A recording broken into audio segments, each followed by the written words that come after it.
Hello and welcome once again to Ignite Your Impact. My name is Jen Rhodes. I am seated next to my husband. His name is Matt. Good morning, everyone. This podcast drops right after Thanksgiving. My hair currently smells like onions.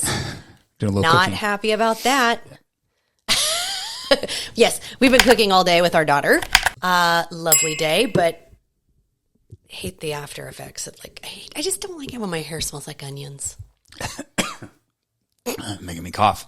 Well, we should probably just jump in. Yeah, let's go. We should just jump in. I want to start with some limitations that get in the way of people hitting real goals.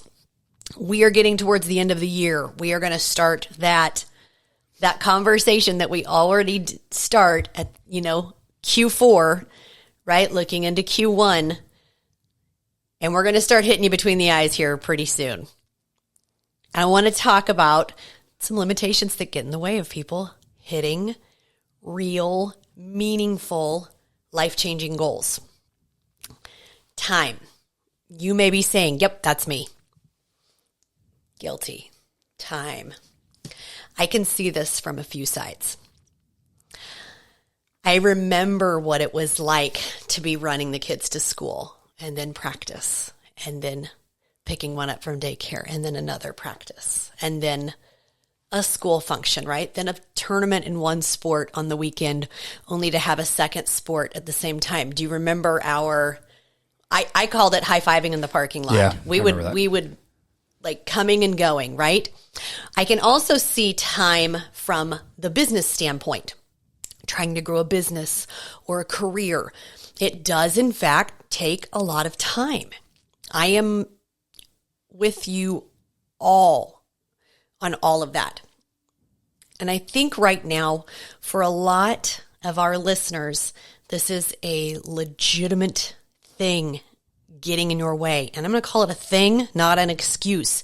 This is a thing. This is a boulder, right? However, after we finish up this podcast, I hope you know in your bones and you realize you're going to know how to solve it. The next one is money.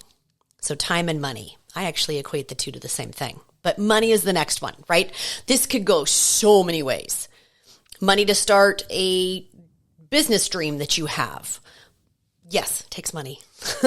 Money to invest in yourself, hire that coach. Yes. Yes, you need to pay for that individual's time, energy, expertise, right? You've got to pay for someone else that put in the reps to know how to teach you. But right now your budget only goes so far. And again, something that we want to solve today. yeah, and I want to start out with a story. So I have not worked the front desk at our clubs in over 4 years. We're starting with that. Yeah. Okie dokie. Here Jen we doesn't go. know. Jen does. She sees the cliff notes, but the bullet points, but she doesn't know what I'm going to talk about. I know here. the experience, but go ahead. So and I haven't worked the desk. It's not because I don't love doing that, because I do. And it's not that I'm too good to do that. That's not it either. Yeah. It's, I obviously have other responsibilities within that company as well as my real estate company that I have to do that doesn't afford me the ability to work the desk. And I haven't done it in 4 years. Well, we had an employee, had some family emergencies come up, and Jen asked if I could cover the desk on a, Monday night from 5 to 5:30. And just so you guys know, we're getting into our busy season. So I knew from 5 to 5:30, even though it was a short little stint, I'd be working. So, and if there wasn't someone with me working, I'd be cleaning floors or doing something. But so I'm like, hell yeah, I'll definitely do this. The front desk is where the action is. The problem is I don't know how to do anything at the front desk anymore because it's all changed in 4 years. Meaning I don't know how to sell someone a membership. I don't know how to do anything. You don't know the operational part of it. Yeah, I don't know the operation. The sales piece. Yeah. So, but like computer, you're like, ugh. Yep. And I said, I'll just figure it out. So, 5:10, a guy walks in. And I greet him and we sit down and I ask, where was he previously working out? And he says he just moved to the area. He's from the South and he was working out at Planet Fitness, but he didn't want to join Planet Fitness here in Kansas City. because he didn't like working out there for a few different reasons. One, because they didn't have an Olympic bench press. And I'm thinking to myself, great, we've got those, no problem, but that's not what we're going to talk about. He thinks we're going to talk about equipment we have. That's not what we're talking about. Because I need to understand why he thinks he needs that Olympic bench, which I agree he does, but I need to understand that why. And so we start talking about his nutrition. And he's eating pretty healthy, but he's not eating enough. And I give him some tips on that, so maybe where his protein could be, and he needs to be eating some more carbs to fuel his work. So I give him some tips on nutrition. And then we start talking about steps. The guy works basically, not a factory, but a factory. He gets 15,000 steps a day. So he's covered on his steps. We talk about lifting. He knows what he's doing lifting. So he's in a pretty good place. And we start talking about what his current weight is and where he wants to go. And he says, I weigh 213. I want to get down to 190. And we said, okay. Based on everything he told me, there's some areas that you're doing pretty good in, but why do you want to be better? And why do you think you need to be at that weight? What is it? And, is it standard, I want to get in shape, and, what does that mean to you? I want to look better. And we start digging till finally he says, I want to be able to take my shirt off and look in the mirror and be proud of myself. Like, that's it. That's where we're going. Now, he used to pay $10 a month to go to the gym. And I'm showing him our memberships after we get to his goal. And it's not like we're crazy out of the water. I mean, we're like $49 a month for a membership. And then if you do training, you get a discount. So he's like $45 a month, but it's still more than $10. But I go right into the coaching because I know he has a very specific goal. And I show him the coaching that I recommend, and he immediately says yes. Now, he's going to be spending a lot more than he was previously spending, but no hesitation, he's in. He immediately says yes. And I don't have, Jen says I know the sales part. I don't have some fancy sales presentation. In fact, I fucking hate sales. I'm just not a salesperson. I don't even know how to do that. What I do know is everyone does have a goal deep down, whether it's fitness, whether it's relationships, whether it's mindset, whether it's finances. They have a deep goal deep down that they just are afraid to say out loud. And I just happen to know how to get someone to do that within 15 minutes of meeting them. Call that sales, call it whatever you want. But he immediately said yes because we got to his goal and he pictured that. Yeah. Love it. Side note, saw him at the gym last night. He was doing a workout on his own, and I was able to introduce he and his trainer, and they had a lovely little conversation. They're just best friends now. Yeah, this guy's going to crush it. No, he's going to totally crush. He's going to totally crush. Side note, he does not need the Olympic bench to get to where he needs to go. A good trainer knows how to use all the equipment. Yep. But that story, thank you for sharing. Yeah. Proud of you.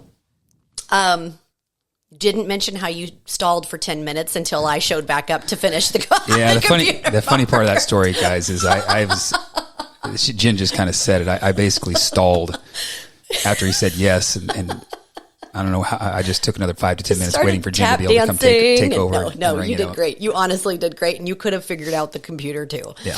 So, but that story perfectly demonstrates what we're talking about today, right? It hits on the money one. Not that Matt got the money objection, but this guy was used to spending $10 a month on his fitness. And I would say he got the direct result of a $10 fitness membership, wouldn't you? Yeah. Right? Just status quo. It's good enough. But when Matt got down to the thing, his good enough is no longer good enough. He wants that bigger goal, right? That thing that he had actually been thinking about, the thing he wanted to solve. He said yes without hesitation. And again, side note, I was eavesdropping the whole conversation. He was ready the minute Matt started talking like real goals. He was like, yes, I want that. So here's the question I want to put in your head as we move forward today. What changed? What changed for that guy between walking in the door and thinking about a $10 membership and saying yes to coaching that costs him several times that amount? What changed? It wasn't time. It wasn't money.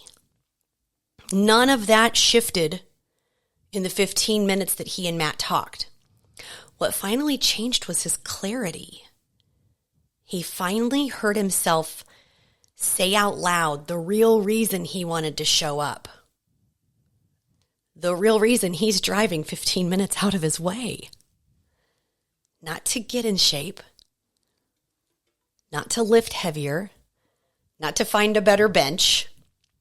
He wants to look in the mirror with his shirt off and feel proud of what he sees. That's a real goal. That's tangible. He will know when he gets there. That's something with emotion behind it. It's personal. It's vulnerable. And it's exactly why it works. And here's the bigger truth that most people never realize. When you finally get honest about what you truly want, the obstacles you think you have, time and money, stop being obstacles and start being logistics. I want to repeat that. When you finally get honest about what you truly want, what's at the bottom of your heart that you won't say out loud, the obstacles that you think you have simply turn into logistics. Time can be reorganized. Money can be allocated, earned, saved, repurposed, right? Schedules can shift. Priorities can move around. But none of that happens until you uncover the real goal. Not the goal that sounds good. Not the goal that feels safe to say out loud. I want to get in shape. Not the goal you think you're supposed to have. I want to lose weight. See, that's even a bullshit goal in my head. The one that actually means something to you. Yeah, and I want to pause right there because this is where most people get stuck. Most people are walking around with a surface level goal that is more of a placeholder, is what I would call it. It's a placeholder. It's vague. As you said, it's safe. It's generic, but it never pulls them into action. It's a placeholder. Because that kind of goal doesn't demand anything of you. And if it doesn't demand anything of you, you're not going to change anything for it. When I say change, I'm talking about the time, the money, all those things. You're not going to change anything for it if it doesn't demand anything from you. But when you get to the truth, when you put words to the thing that you've been quietly thinking about for years, when you finally say it out loud, suddenly the brain starts to work for you instead of against you. You start finding solutions. It starts asking different questions. How can I find the time? How can I make the money work? What would I need to adjust? And what would my life actually look like if I did this? Your brain just starts to do things differently when you start actually thinking about the real goal instead of the placeholder. And that's when you start moving. So listen closely. The guy who said yes didn't buy into coaching. He bought into the version of himself he actually wants to become. He bought clarity, like Jen said. He bought an outcome that finally he had the courage to name, or at least talk about. And that leads to the point of today's episode. That is the whole point of today's episode. Most of the limitations and the struggle aren't actually limitations. They're symptoms of not having a goal compelling enough to reorganize your life behind it. Yes. Yes. When the goal is strong enough, the excuses get really weak. The brain thinks differently. Yeah. When the goal is weak, the excuses get strong. So before you worry about time, before you stress about money, you've got to figure out the real thing you're chasing. Not the PG version, not the acceptable version. Sometimes those goals are scary enough that you may not actually be able to verbalize it. Can you write it down? You don't have to show anybody. Don't water it down. The real thing. What do you want? And once you know that, then we can talk strategy. Then we can talk how to create time, how to leverage time. My clients are with me 30 minutes twice a week. You don't think you can find 30 minutes to crush a goal? Easy, right? Then we can talk about how to navigate money. Then we can talk systems, habits, accountability, business, growth, everything. But first, we've got to crack open that real goal. We've got to solidify it, because the second you do, everything else becomes solvable. So here's what I want to leave you with today. Pardon me. If you're listening to this and you feel stuck, if you feel like time is running your life or money is controlling your decisions, I need you to hear me. You are not actually stuck. You are simply unclear. Because once you decide who you want to become, once you get real about that goal you've been carrying around quietly, you stop negotiating with your limitations and you start negotiating with your future. Time can be created. You can find leverage with time, I promise you. It's not renewable, but you can find leverage with it. Money can get figured out. Do you ever notice that when we start focusing on our goals on a daily basis, the money just starts to show up kind of magically? Not magically, we work for it, but still. Resources show up. People show up. Leverage shows up. Opportunities show up. But none of that happens while you're hiding the truth from yourself. The people that change their lives are not the ones with the most time or the most money. They are the ones who finally tell the truth about what they want. And when you do that, your life starts moving fast. Yeah. So this week, your challenge is pretty simple. Say the real goal out loud. Say it to yourself, say it to your partner, to your coach, a mentor, but to someone. Not the safe version, the honest version. That is the goal for this week. Because once you name it, then you can chase it. Once you chase it, everything else becomes solvable. All these limitations that we've talked about become solvable. And if you need help uncovering that, reach out. I just told you how I can do it in 10, 15 minutes with someone. If you're ready for coaching, reach out. If you want to go deeper on this, reach out. This is what we do every day inside our gyms with our online fitness company and even in the real world. That's what we're here for. We help people see the bigger version of themselves and then build systems to make that real for them. Start there this week. Tell the truth. Tell someone. Say the goal. Then get after it. Because the life you want is on the other side of an honest sentence that you need to be saying outside. I love it. Guys, let's wrap. 18 minutes. I hope this hit. If you did, make sure you save it, share it, tag us in your Instagram stories. Do all the things. Matt, anything else? We'll talk to you all next week. Let's go.